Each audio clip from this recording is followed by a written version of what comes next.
Welcome back to our Computer Forensics Deep Dive series. This is part 11, where we continue our journey into advanced digital investigation techniques.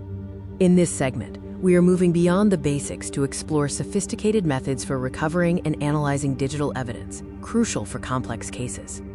To quickly recap, in previous parts we covered the core forensic process: collection, ensuring data integrity, initial preservation, and fundamental analysis techniques.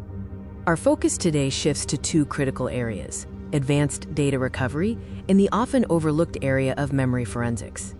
We begin with advanced file system analysis, delving deeper into the structures that organize digital data. Understanding these intricacies is key to uncovering hidden evidence. Let's zoom in on metadata. We're talking about more than just file size.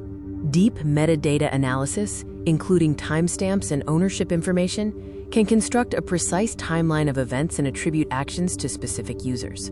A major challenge is dealing with fragmented and hidden files. We'll explore techniques like carving and reconstruction to recover data that standard file system scans miss, bringing seemingly lost evidence back to light.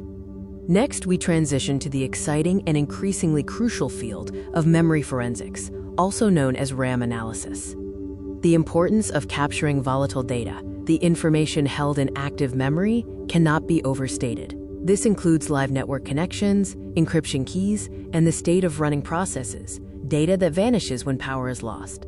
We'll introduce the essential tools and techniques used to acquire and analyze memory dumps. This process allows investigators to reconstruct the state of a system at the moment of capture, providing a unique snapshot of activity.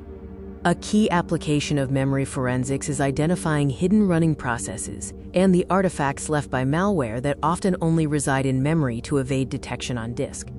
Now, let's broaden our scope to network and cloud environments, two areas where digital evidence frequently resides today.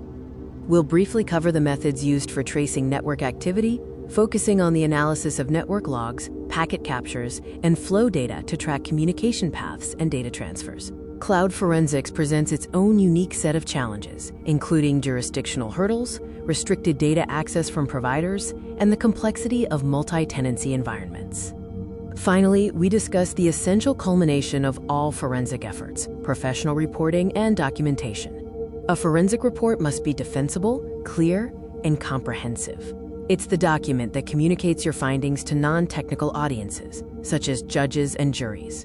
Maintaining the evidence chain of custody is paramount. We reiterate the best practices for logging, storage, and handling to ensure the integrity and admissibility of your digital evidence. We've covered a vast amount of advanced material in this part, bringing us close to the end of our deep dive series. Remember the key takeaways from part 11: mastering advanced file system analysis, understanding the power of memory forensics, and navigating the complexities of network and cloud investigations. Join us for the final part of our series, where we'll focus on legal considerations, expert witness testimony, and the future trends shaping computer forensics.